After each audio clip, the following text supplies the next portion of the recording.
അതേപോലെ മാർക്കോസ് ഇവരുടെ കൂടെയൊക്കെ പാടാൻ അവസരം കിട്ടിയതായിട്ട് അറിയാം. അങ്ങനെയാണ് അവസരങ്ങൾ. അത് സത്യത്തില് മാഷ ട്രൂപ്പ് എന്ന് പോകുന്നതിന് ശേഷമാണ്. മാഷ ട്രൂപ്പിൽ ഉണ്ടാവുമ്പോൾ കാസറ്റുകൾ ആദ്യം കാസറ്റ് വർക്ക് മാഷ ഇതിൽ നിന്ന് തന്നെയാണ്. മണിമഞ്ച് എന്ന് പറയുന്ന ഒരു കാസറ്റിലാണ് ആദ്യമായിട്ട് പാടുന്നത്. പക്കർ പന്നൂർ എന്ന് പറഞ്ഞ മാഷിൻ്റെ വരികൾക്കാണ്. അതിനുശേഷം പ്രീ ഡിഗ്രി കാലഘട്ടത്തിലാണ് ഒ എൻ കരുവാരുകൊണ്ട് മാഷാണ് ഒരുപാട് അവസരങ്ങൾ എനിക്ക് തുറന്നു തന്നത്. മാഷാണ് ഇവരുടെയൊക്കെ കൂടെ പാടാനുള്ള അവസരങ്ങൾ. ഓരോ മാഷ് നല്ല രചയിതാവാണല്ലോ, ഫേമസ് ആയിട്ടുള്ള. അപ്പോൾ മാഷ വർക്കുകളിലൊക്കെ 1-2 പാട്ടുകൾ നമുക്ക്. ചിത്രന്റെ കൂടെ പാടിയത് പാട്ട് ഓർമ്മയുണ്ടോ? ചിത്ര ചേച്ചിയുടെ കൂടെ പാടിയ പാട്ടാണ് പുഞ്ചിരി കാണുവാനിന്നഴക് പൂങ്കവിളോരത്ത് പൊന്നഴക് ചിഞ്ചരണങ്ങളിൽ പൂങ്കോലൂസ് ചെഞ്ചുടി ചുണ്ടത്ത് പൂക്കും കിസ്. കുറേ ഒപ്പനപ്പാട്ട്. അത് ഒരു പൊതുവേദിയിൽ പാടിയതാണത്. കാസറ്റിന്റെ കാലഘട്ടമാണല്ലോ. പിന്നെ അതേപോലെ മൊഹീദ്ദീൻ മാല ആദ്യമായിട്ട് കാസറ്റ് ആക്കിയത് ഒരു ചരിത്രമായിരുന്നു. അത് മാഷിന്റെ ഒരു വർക്കായിരുന്നു. അതിൽ ചിത്ര ചേച്ചിക്ക് പാടാൻ വേണ്ടിയിട്ട് ഞാനാണ് പാടി കൊടുത്തയക്കുന്നത്.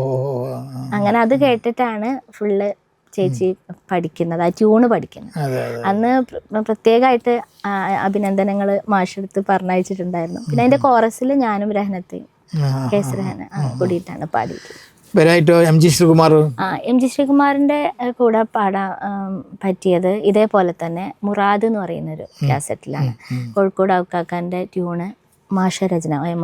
അതില് മുറാദി ആഹിരം അല്ലാ മുറാദി നില്ലിക്കാല്ല മുറാദി ആഹിരം അല്ലാ മുറാദി നില്ലിക്കാല്ല മുറാദ് ജന്നത്താണല്ല മുറാദ് ജന്നത്താണല്ല മുറാദ് ഹസിലാക്കല്ല മുറാദ് ഹസിലാക്കല്ല. കുറേ പാട്ടുകളുണ്ട്. അതങ്ങനെ ഡിവൈറ്റ് ആയിട്ട് പാടാനാ? അത് കോറസ്, ഞാനൊരു അനത്തെയും കോറസ്, ത്രൂ ഔട്ട് കോറസ് ഉള്ള പാട്ടുകളായിരുന്നു. അത് പിറ്റത്തെ ഈസ്റ്റ് കോസ്റ്റിന്റെ വർക്കായിരുന്നു. മാർക്കോസ് പക്ഷേ നല്ലൊരു മാപ്പിളപ്പാട്ടില് ഭയങ്കര വോയിസ് ആണ്.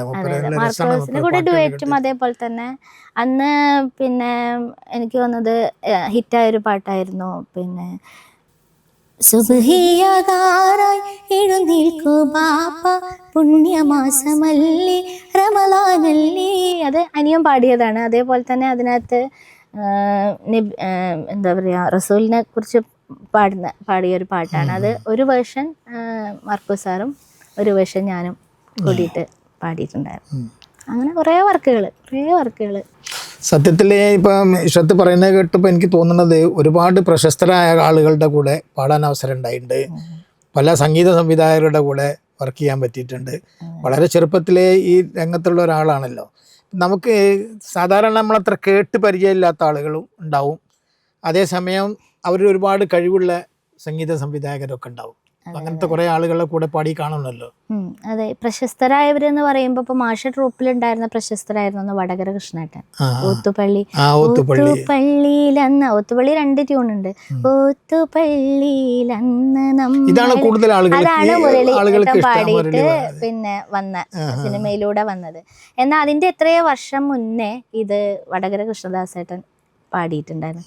ഓത്തുപള്ളിയിലന്ന് നമ്മള് പോയിരുന്ന കാലം ഓർത്തു കണ്ണീർ വാർത്തു നിൽക്കുകയാണ് നീലമേഘം. ആ ട്യൂണില് പാടി ഹിറ്റാക്കിയ ആളായിരുന്നു കൃഷ്ണേട്ടൻ്റെ പാട്ടിലെ മറ്റേ കാശിന് ഗതിയില്ലാത്തോ കോടീശ്വരനായി ഭവിക്കും കൊടി കുത്തിയ ധനവാനൊരു നാൾ ഗതി കെട്ട് തെണ്ടി നടക്കും. കാരണമറിയാതെ നമ്മൾ കാണുന്നവരന്താളിക്കും കാത്തരുളും റബ്ബിവയെല്ലാം കുന്നിന്നൊരു വാക്കിലൊതുക്കും. അതുപോലെ മിഹ്റാജ് രാവിലെ കാറ്റ് ഒക്കെ ട്യൂൺ ചെയ്ത ആളാണ് പാഷാഭായ് ചാന്ദ് പാഷ. അദ്ദേഹത്തിന്റെ ഈണാണ് ഞാൻ കുത്തുബുശ്രോതാക്കള് നേരത്തെ പറഞ്ഞത്. മിഹ്റാജ് രാവിലെ എന്നുള്ളത് സാധാരണ ഒരു മെയിൽ വോയിസ് ആണല്ലോ, അത് മൂസക്ക പാടിയ പാട്ടാണ്. അത്തരം ആളുകൾ ഉണ്ടായിരുന്ന സമയത്താണ് ഞാൻ മാഷ ട്രൂപ്പിൽ വർക്ക് ചെയ്തത്. അതൊരു വലിയ ഭാഗ്യമാണ്. കാരണം അന്നറിയില്ല ഇവര് വലിയ ആൾക്കാരാണെന്നൊന്നും. അതുപോലെ അബൂട്ടി മാഷ്, നമ്മുടെ അരീക്കോടുള്ള മാഷൊക്കെ അത്രേ പാട്ടുകൾ. മോസിൻക പിന്നെ മാഷ ട്രൂപ്പിലല്ല, ഞാൻ ഡിഗ്രി യൂണിറ്റി പഠിക്കുന്ന സമയത്താണത്. കാരണം മോസിൻഖാന്റെ ഒരു ഷോപ്പ് ഉണ്ട്, അതിന്റെ മുന്നിൽ കൂടെയാണ് നമ്മളിങ്ങനെ പോവുക. ഉപ്പയും മഞ്ചേരി വർക്ക് ചെയ്യുന്നു. അങ്ങനെ മോസിൻക ഒരു വർക്കിനെ ക്ഷണിച്ചിട്ടുണ്ട്. മോസിൻകയുടെ ബ്രദറും ഉണ്ട്, അഷ്റഫ് ഖാൻ. രണ്ടാളും മ്യൂസീഷ്യൻസാണ്, നല്ല മ്യൂസീഷ്യൻസാണ്. ഇപ്പോൾ മോസിൻക കുറേ സിനിമകളിലും ഒക്കെ ചെയ്തു, ഇപ്പോഴും ലൈവായി നിൽക്കുന്ന ഒരാളാണ്. അപ്പോൾ അദ്ദേഹത്തിൻ്റെ കുറേ വർക്കിൽ, ആ വർക്കിലൂടെയാണ് ഷഹബാസ് അമന്റെ കൂടെയൊക്കെ പാടുന്നത്. അത് ഷഹബാസ് അമന്റെ ഇതുപോലെ തന്നെ മാപ്പിളപ്പാട്ടിന്റെ മോസിൻഖാന്റെ ഒരു ചന്തമൂലും എഴുതി കണ്ണറിയുന്നമ്പിളി ചേലിലങ്കി മറിന്ത് മേലെ സുന്ദരി ഷവ്വാലൊളി പൂടകാലം കേസ് പാടുന്നേരുള്ളം ഓർമ്മയിൽ ഹാദഫ് മുട്ടുന്നേനുള്ളം എന്നുള്ളൊരു പാട്ട്. അത് രനത്ത ഞാൻ കൂടിയിട്ട് കുറേ പാട്ടുകൾ, നല്ല വർക്കായിരുന്നു. പിന്നെ അതുപോലെ തന്നെ പ്യാരി മാഷ് എന്ന് പറഞ്ഞു കഴിഞ്ഞാൽ ഞാൻ കണ്ടതിൽ വെച്ചിട്ടുള്ള ഏറ്റവും ടാലൻറ്റഡ് ആയിട്ടുള്ള ആൾ. കാരണം നമ്മൾ ആ സമയത്തൊക്കെ ഇപ്പോഴത്തെ സിംഗേഴ്സിൽ നിന്നും എനിക്ക് ഒരു ഭാഗ്യമായിട്ട് കമ്പയർ ചെയ്യുമ്പോൾ തോന്നിയിട്ടുള്ളത്, ഇപ്പോൾ നമ്മുടെ റെക്കോർഡിങ് സ്റ്റുഡിയോയിൽ നമ്മൾ ആരെയും കാണുന്നില്ല. സത്യം പറഞ്ഞു കഴിഞ്ഞാൽ മ്യൂസിക് ഡയറക്ടർ പോലും, ടെക്നോളജി ഭയങ്കര, മ്യൂസിക് ഡയറക്ടേഴ്സ് പോലും പാട്ട് അയച്ചു തരിക, അത് കേൾക്കുക, നമ്മൾ പഠിക്കുക, പോവുക, ആ ഒരു കമ്പ്യൂട്ടറും ഇത് എൻജിനീയറും മാത്രം മതി. പക്ഷെ അന്നത്തെ കാലഘട്ടത്തിൽ അങ്ങനെയല്ല. അന്ന് ഫുൾ ഓർക്കസ്ട്ര ലൈവായിട്ട് ഓരോന്നും ഇരുന്ന് ഓരോ റൂമുകളിലും ഇരുന്ന് വായിക്കുകയാണ്. അതിനെ ഡയറക്റ്റ് ചെയ്യാൻ വേണ്ടിയിട്ട് നമ്മുടെ ഡയറക്ടർ ഉണ്ടായിരിക്കും. അപ്പോൾ നമ്മൾ സിനിമയിലൊക്കെ കാണുന്ന ആ ഒരു ഇത് ശരിക്കും അനുഭവിക്കാൻ പറ്റിയിട്ടില്ല. അപ്പോൾ അന്ന് പ്യാരി മാഷിൻ്റെ ഒരു പ്രത്യേകത എന്ന് വെച്ചാൽ ഈ ഫുള്ള് വായിക്കാനുള്ള നോട്ട്സ്, ഇപ്പോൾ ഗിറ്റാറാണെങ്കിലും പിന്നെ കീബോർഡാണെങ്കിലും ഒക്കെ വായിക്കാനുള്ള നോട്ട്സ് അടക്കം മാഷ് എഴുതിയിട്ട് കൊടുക്കും. അതൊരു ഭയങ്കര കഴിവുള്ള ആളുകൾക്കേ അത് പറ്റുള്ളൂ. നല്ലൊരു വർക്കും ആയിരിക്കും, വർക്കുകൾ എത്രയോ വർക്കുകൾ അന്ന് പാടാൻ പറ്റിയിരുന്നില്ല. ആലാപ് സ്റ്റുഡിയോയിലാണ്, ഉണ്ണിമേനോൻ സാറിൻ്റെ ആലാപ് സ്റ്റുഡിയോയിലായിരുന്നു അന്ന്. ഇഷ്ടംപോലെ പാടിയിട്ടുണ്ട്. ശരിക്കും പറഞ്ഞാൽ ഒരു അനുഭവം. ഈ കാലിക്കറ്റ് യൂണിവേഴ്സിറ്റിയിൽ പഠിക്കുന്ന അതില് സീസോൺ കലോത്സവത്തിലൊക്കെ പങ്കെടുത്തിട്ടുണ്ടാവില്ലേ? അന്ന് സീസോണിൽ ഇന്റർ സോണിലും ഒക്കെ ഇതേപോലെ ഇതേ ഐറ്റംസ് തന്നെ. മാപ്പിളപ്പാട്ട്, അന്ന് മാപ്പിളപ്പാട്ട് ഗ്രൂപ്പാണ്. കോളേജിലെത്തുമ്പോൾ ഇപ്പോൾ ഒക്കെ രണ്ടായിട്ടോ, അന്ന് ഗ്രൂപ്പായിട്ടാണ് പാടുക. പിന്നെ അതുപോലെ ഗ്രൂപ്പ് സോങ്ങിനൊക്കെ ഞങ്ങൾ ഇന്റർ സോണിൽ പോയിട്ടുണ്ട്, ഫോക്ക് ഡാൻസിന് ഇന്റർ സോണിൽ പോയിട്ടുണ്ട്. അങ്ങനെ യൂണിറ്റിയിൽ പഠിക്കുമ്പോൾ പോയി. അത് കഴിഞ്ഞ് അസ്മാബിയിൽ ചെന്നപ്പോൾ അവിടെ നിന്നും പോയി, അവിടെ നിന്ന് ഒപ്പനയ്ക്ക് പാടാൻ, അതുപോലെ മാപ്പിളപ്പാട്ട് ഗ്രൂപ്പ് സോങ് ഇതിലൊക്കെ പങ്കെടുത്തു. ഇഷ്റത്തിന് ഇഷ്ടമുള്ള ഏറ്റവും മനോഹരമായിട്ട് പലപ്പോഴും വീണ്ടും വീണ്ടും അങ്ങനെ ഉണ്ടാവുമല്ലോ മൂളിപ്പാട്ട്, അങ്ങനെ എപ്പോഴും മൂളിക്കൊണ്ട് നടക്കുന്ന ഒരു പാട്ടുകള് സത്യം പറഞ്ഞു കഴിഞ്ഞാൽ പലതരം, ചില എന്താണോ വായിൽ വരുന്നത് അങ്ങനെ പാടുക എന്നുള്ള ഒരിതാണ്. ഗസൽ എന്നുള്ള സിനിമയിലെ പാട്ടുകൾ നല്ല ഇഷ്ടമായിരുന്നു. അന്നത്തെ കമൽ സാറിൻ്റെ ഒരു ഹിറ്റ് പാടായിരുന്നു. യൂണിറ്റി പഠിക്കുമ്പോഴും പലപ്പോഴും ടീച്ചേഴ്സ് ആ പാട്ടുകളാണ് എന്നെ കൊണ്ട് പഠിപ്പിക്കുക. അപ്പം അതിലുള്ള ഈശൽ തേൻ കണം കൊണ്ടുവാ തിന്നലേനി, ഈശൽ തേൻ കണം കൊണ്ടുവാ തിന്നലേനി, ഗസൽ പൂക്കളെന്നെ കലാകാരിയാക്കി, കിനാപ്പൊയ്കയും രാത്രിയും പൂനിലാവും വിളിക്കുന്നു നമ്മെ മലർപ്പൊയ്ക നീട്ടി, ഇശൽ തേൻ കണം കൊണ്ടുവാ തിന്നലേനി, ഇളം തിന്നൽ മീട്ടും സിത്താറിൻ്റെ ഈണം മുഴങ്ങുന്നു ബീവി, മദീനിൻ്റെ നാണം പ്രിയ സ്വർഗവാതിൽ തുറക്കുന്നു. ഈശൽ തേൻകണം കൊണ്ടുവാ തിന്നലേ ഈശൽ തേൻകണം കൊണ്ടുവാ തിന്നലേ. ഇപ്പോൾ വലിയ ഉത്തരവാദിത്തമാണ് ഈ മാപ്പിള കലാ അക്കാദമിയുടെ സംസ്ഥാന സെക്രട്ടറി ആയിട്ട് പ്രവർത്തിക്കുക. എന്തൊക്കെയാണ് നിങ്ങൾ ചെയ്യുന്നത് മാപ്പിള കലാ അക്കാദമിയുടെ? കേരള മാപ്പിള കലാ അക്കാദമി എന്ന് പറയുമ്പോൾ പടർന്നുകൊണ്ടിരിക്കുന്ന ഒരു സംഘടന വേണമെങ്കിൽ ഞാൻ പറയാം. ഞാൻ അതിലേക്ക് വരുന്നത് 2019 സമയത്താണ്. പക്ഷെ എത്ര പെട്ടെന്ന് 25 ആയപ്പോഴേക്കും കേരളത്തിലെ എല്ലാ ജില്ലകളിലും അതുപോലെ തന്നെ ജില്ലകളിൽ പല പല സ്ഥലങ്ങളിൽ ചാപ്റ്ററുകളായിട്ട് ഓരോ ജില്ലയിൽ തന്നെ ഇഷ്ടം പോലെ ചാപ്റ്ററുകൾ, അതുപോലെ തന്നെ കേരളത്തിനകത്തും പുറത്തും UAE, അതുപോലെ ഖത്തർ, സൗദി എല്ലായിടത്തും ഇതിൻ്റെ ചാപ്റ്ററുകൾ ഇങ്ങനെ വളർന്നുകൊണ്ടേയിരിക്കുകയാണ്. പിന്നെ അതേപോലെ തന്നെ അതൊരു സംസ്ഥാന സമിതി ആണെങ്കിൽ അതിന് സ്വതന്ത്രമായ ചുമതലയാണ്. അത് സത്യത്തിൽ ഗവൺമെന്റിന് സഹായങ്ങളൊന്നുമില്ല, അതൊന്നുമില്ല. ഇത് സത്യത്തിൽ തുടങ്ങുന്നത് PH അബ്ദുള്ള മാഷാണ്. PH അബ്ദുള്ള മാഷിൻ്റെ ഒരു അദ്ദേഹമാണ് അദ്ദേഹത്തിന് 20 വർഷത്തിൻ്റെ മേലെ പ്രസിഡൻ്റായിട്ട് നിന്നത്. അദ്ദേഹത്തിൻ്റെ മോള് പൈഷബാനും ഇപ്പോൾ ജില്ലാ പഞ്ചായത്ത് മെമ്പറായിട്ട് എലക്ട് ചെയ്യപ്പെട്ടു. അപ്പോൾ അദ്ദേഹമാണ് സത്യത്തിൽ ഈ ഒരു സംഘടനയ്ക്ക് രൂപം നൽകുന്നതും അദ്ദേഹവുമായി ബന്ധപ്പെട്ട കുറേ ആളുകൾ. അപ്പോൾ അതിൻ്റെ അരിഫ്ക അതിൻ്റെ സെക്രട്ടറിയാണ്. ഇപ്പോൾ ആക്ടിങ് പ്രസിഡൻ്റ് ആയിട്ടുള്ളത് AK മുസ്തഫയ്ക്കാണ്. ഞാനിതിൽ തികച്ചും ആകസ്മികമായിട്ടാണ് വരുന്നത്. അതിൻ്റെ ഒരു ഗ്രൂപ്പിൽ VM കുട്ടി മാഷിൻ്റെ ഒരു അനുസ്മരണ പരിപാടിയിലാണ് ഞാൻ ഇതിലേക്ക് ജോയിൻ ചെയ്യുന്നത്. അങ്ങനെ പ്രോഗ്രാമുകളിലൊക്കെ അങ്ങനെ ആയി. ഒരു എന്താണ് ഈ അക്കാദമി വാസ്തവത്തിൽ എന്താണ് നിങ്ങൾ ചെയ്യുന്നത്? കുട്ടികളെ ശില്പശാലകൾ സംഘടിപ്പിക്കുന്നുണ്ട് പാടുന്ന കുട്ടികൾക്ക് വേണ്ടി. അതായത് മാപ്പിളപ്പാട്ടിനെ കുറിച്ച്, ഒപ്പനയെ കുറിച്ച്, മാപ്പിള കലകളെ കുറിച്ചിട്ട് ആധികാരികമായിട്ട് നമ്മൾ അതിനുള്ള ട്രെയിനിങ്ങുകളും ശില്പശാലകളും നടത്തുന്നുണ്ട്. പിന്നെ അതേപോലെ തന്നെ ഇപ്പോൾ നേരത്തെ സാറ് ചോദിച്ചല്ലോ ഉപ്പയമ്മയ്ക്ക അവർക്കൊന്നും അന്നത്തെ കാലഘട്ടത്തിൽ പാടാനുള്ള അവസരം ഉണ്ടായിട്ടില്ല. അപ്പോൾ അവരിൽ നിന്ന് ആ ശബ്ദം കണ്ടെടുത്തു. അതെ, പക്ഷെ അങ്ങനെയുള്ള എത്രയോ ആളുകൾ ഉണ്ടാവും പാടാൻ ആഗ്രഹിച്ചിരുന്നവരും. അപ്പോ ഇപ്പൊ അക്കാദമി ഇങ്ങനെ വളരുന്നതോടുകൂടെ കലാകാരന്മാരും വളർന്നുകൊണ്ടിരിക്കുകയാണ്. അവർക്കുള്ള അവസരങ്ങൾ കിട്ടിക്കൊണ്ടിരിക്കും. എവിടെയാണ് ഇതിന്റെ ആസ്ഥാനം? കോഴിക്കോടാണ്. നമ്മളെ എല്ലാ കാര്യങ്ങളും കൂടുന്നതും മീറ്റിങ്ങുകളും വളരെ സിസ്റ്റമാറ്റിക് ആയിട്ടാണ്. ഇപ്പോൾ ചാപ്റ്ററുകളൊക്കെ ആണെന്നുണ്ടെങ്കിലും ഫണ്ട് നമ്മള് ഈ സത്യത്തിൽ അതിന്റെ മെമ്പർഷിപ്പ് തന്നെയാണ് അതിന്റെ വലിയൊരു ഫണ്ട് എന്ന് പറയുന്നത്. എത്രയോ ആളുകൾ മെമ്പേഴ്സ് ഉണ്ട്. അപ്പൊ മെമ്പർഷിപ്പിന് ഇത്ര ഒരു എമൗണ്ട് ഉണ്ട്. പിന്നെ പല സ്ഥലങ്ങളിലും പ്രോഗ്രാമുകൾ നടത്തപ്പെടുന്നുണ്ട്. ഇപ്പൊ ദുബായിലൊക്കെ 1-2 പ്രോഗ്രാം റീസെന്റ് നടന്നു. പിന്നെ അതുപോലെ തന്നെ ബഹ്റൈനിൽ നടന്നു. ഇനിയും പ്രോഗ്രാമുകൾ ഇങ്ങനെ ചാർട്ട് ചെയ്തുകൊണ്ടിരിക്കുകയാണ്. അതിൽ വന്നതോടുകൂടെ എന്തും പ്രോഗ്രാമുകളാണ്, ബിസിയായി എന്നും. പക്ഷെ എല്ലാത്തിലും പങ്കെടുക്കാൻ പറ്റാറില്ല. എന്നാലും കഴിവിന്റെ പരമാവധി. പാട്ടുകാരി, ഡാൻസ്, അധ്യാപിക, കൂടാതെ ഇത്തരം അക്കാദമി പോലുള്ള ചുമതലകൾ ഒക്കെ വഹിക്കുന്നുണ്ട്. എല്ലാം കൂടി എങ്ങനെ അതെല്ലാവരും ചോദിക്കലുണ്ട്. സത്യം പറഞ്ഞാല് ബിസി എനിക്കിഷ്ടമാണ്. കാരണം നമ്മള് ബിസി ആയിരിക്കുമ്പോൾ നമുക്ക് മറ്റു ചിന്തകളൊന്നും വരില്ല. നമുക്ക് ജീവിതം എന്ന് പറഞ്ഞു കഴിഞ്ഞാൽ എപ്പോഴും ടെൻഷനാണല്ലോ നമുക്ക്. അപ്പോൾ ജീവിതത്തിൻ്റെതായ ഒരു എപ്പോഴും ബിസി ആകുമ്പോൾ നമ്മൾ അതിലിങ്ങനെ ഇൻവോൾവ് ആയിരിക്കും. അപ്പോൾ അത് എപ്പോഴും ഇഷ്ടമാണ്. ഇപ്പോൾ സ്കൂളിലാണെന്നുണ്ടെങ്കിലും എനിക്ക് പിന്നെ കലാമേളന്റെ ചാർജ് ഉണ്ട്, കൺവീനറാണ്.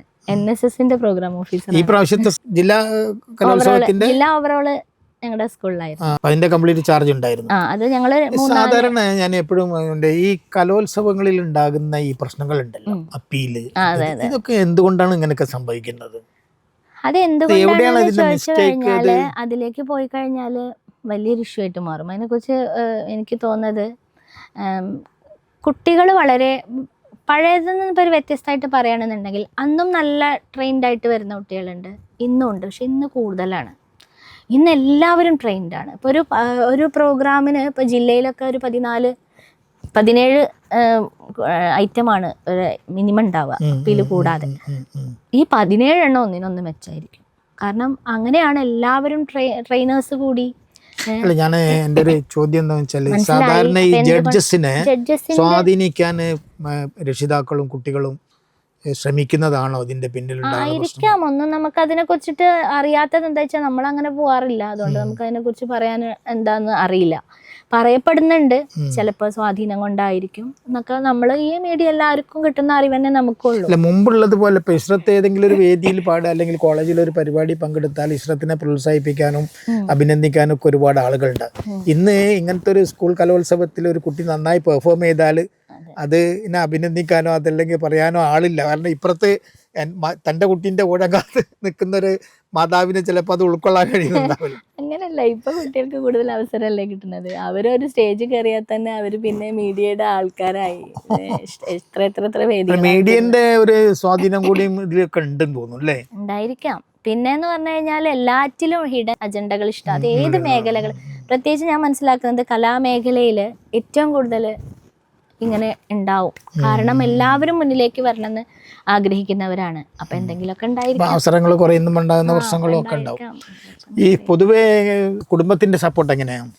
കുടുംബം എനിക്ക് ഇപ്പോഴും എൻ്റെ ഉപ്പയും ഉമ്മയും ഭയങ്കര ഒരു സപ്പോർട്ടാണ്. ഉപ്പ എപ്പോഴും കല്യാണം കഴിയുമ്പോഴും പറഞ്ഞുകൊണ്ടിരിക്കും എന്നും പാടണം എന്നും പാടണം. ഇതന്നെ ഉപ്പ വീട്ടിൽ വരുമ്പോൾ എപ്പോഴും ഉപ്പ പറയണേ പെട്ടി വെച്ചൊരു 10 മിനിറ്റ് 1/2 മണിക്കൂർ പാടണം കേട്ടോ. അദ്ദേഹം വായിക്കോ?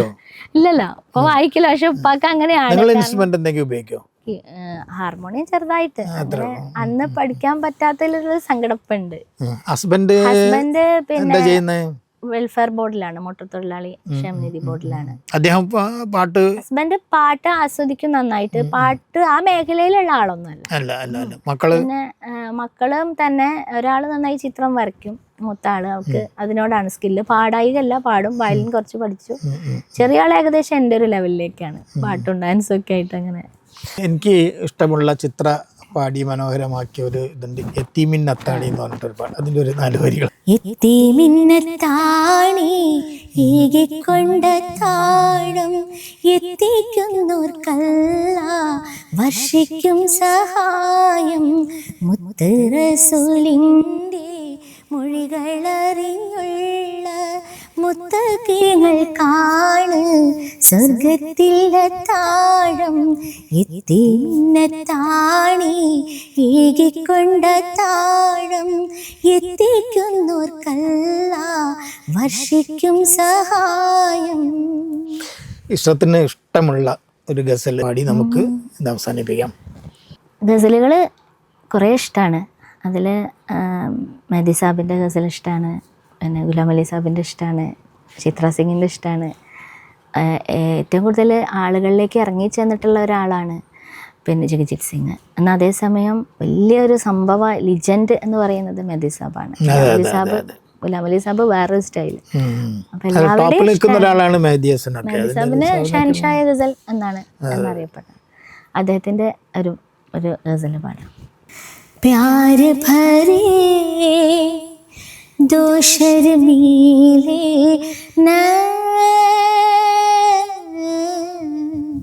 जिनसे मिला मेरे दिल को चैन कोई जाने ना यूं मुझसे शर्माए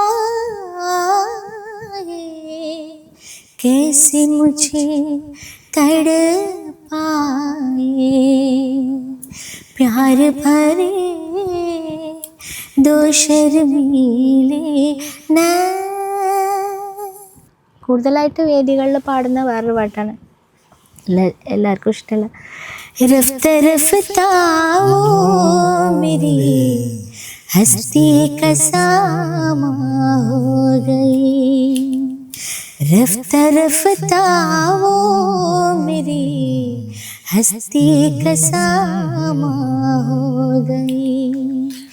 पहले जा फिर जाने जा, पहले जा फिर जाने जा, फिर जाने जाना हो गए. रफ्ता रफ्ता वो मेरी हस्ती का सामा हो गई. रफ्ता रफ्ता वो मेरी हस्ती का सामा हो गई. എന്താണ് പുതുതലമുറയോട് എന്താ പറയാനുള്ളത്? പ്രത്യേകിച്ച് കലാരംഗത്ത് പ്രവർത്തിക്കുന്ന കുട്ടികൾ ഒരുപാട് പേരെ കാണുന്നുണ്ടാവുമല്ലോ ഈ സംഘടന ഇതിലൊക്കെ ഉള്ള ആളായതുകൊണ്ട് ധാരാളം കുട്ടികളെ കാണുന്നുണ്ട്. അക്കാദമിയിൽ പ്രവർത്തിക്കുന്നു, ധാരാളം കുട്ടികളായിട്ട് പരിചയം ഉണ്ടാവും. ഒക്കെ എന്താണ് കുട്ടികൾക്ക് കൊടുക്കാനുള്ള ഒരു ഉപദേശം ഒരു ടീച്ചർ എന്നുള്ള നില? എൻ്റെ ഒരു അനുഭവത്തിൽ നിന്ന് എനിക്ക് പറയുകയാണെങ്കിൽ ഞാൻ പറഞ്ഞല്ലോ ഞാൻ ഇപ്പോഴും പഠിക്കുകയാണ് ഇപ്പോഴും പഠിക്കാൻ ഈ സമയക്കുറവുകൊണ്ട് ക്ലാസ് വളരെ ചെറിയ കുട്ടിയാകുമ്പോഴേ രംഗത്ത് വന്ന ഒരാളാണ് ഇഷ്റത്ത്. അതെ. അപ്പോൾ ഇപ്പം ഞാൻ കണ്ടിട്ടുള്ള ഒരു ഇത് കുട്ടികൾ സംഗീതം പഠിക്കുന്നില്ല. സത്യത്തിൽ അവർ പാടുന്നുണ്ട്, നല്ല ടാലൻറ്റഡ് ആണ് കുട്ടികൾ. അവർക്ക് പഠിക്കണം എന്നൊന്നുമില്ല സംഗീതം പഠിച്ച്. പക്ഷെ ഞാൻ മനസ്സിലാക്കിയെടുത്തോളം അതെ പഠിച്ചു കഴിഞ്ഞാൽ നമുക്കത് നിലനിർത്താൻ പറ്റുന്നുണ്ട്. നമുക്ക് പാടുന്നത് എന്താണെന്ന് അറിയണമെന്നുണ്ടെങ്കിൽ ആദ്യം സംഗീതം പഠിക്കണം, അപ്പോഴേ നമുക്കത് ഉൾക്കൊണ്ട് പാടാൻ കഴിയുന്നില്ല. അപ്പോൾ ഇല്ലാന്നല്ല കേട്ടോ, മൊത്തത്തിൽ പറയല്ല ഞാൻ. പക്ഷെ അതുകൂടി ഉണ്ടെങ്കിൽ എവിടെയോ എത്താൻ കഴിയുന്നുള്ളതാണ്. പക്ഷെ എനിക്ക് തോന്നുന്ന പലരും ഈ ടെക്നോളജി വല്ലാതെ ഉപയോഗപ്പെടുത്തുന്ന ഒരു രീതിയുണ്ട്. അത് ഇഷ്ടം പോലെ ഉണ്ട്. പിന്നെ കുറച്ച് കഴിയുമ്പോഴേക്കും കുറച്ച് കാലം അങ്ങനെ പാടും, പിന്നെ അങ്ങനെ പോവും. പിന്നെ അങ്ങനത്തെ ഒരു ഇതാണ്. അപ്പോൾ പഠനം നമ്മൾ സീരിയസ് ആയി ഏറ്റവും ഇമ്പോർട്ടന്റ് തപസ്യ തന്നെയാണ്. അതെ, അതാണ് അതിന് ഏറ്റവും കൂടുതലായിട്ട് വേണ്ടത്. മ്യൂസിക്കിനോട് നമുക്കൊരു പാഷൻ വേണം, അല്ലാതെ വേറെ എന്തെങ്കിലും ലക്ഷ്യം വെച്ചിട്ട് അതിലേക്ക് വന്നാൽ മുന്നോട്ട് പോകാൻ കഴിയില്ല നമുക്ക്. ഇപ്പം വളരെ സന്തോഷം ഫോക്കസിൽ ഇന്ന് അതിഥിയായി എത്തിയതിന്. താങ്കളുടെ അനുഭവങ്ങൾ പങ്കുവച്ചു. വളരെ മനോഹരമായ പാട്ടുകൾ ഞങ്ങളുടെ പ്രേക്ഷകർക്ക് വേണ്ടി പാടി തന്നു. വളരെ നന്ദിയുണ്ട്. Thank you.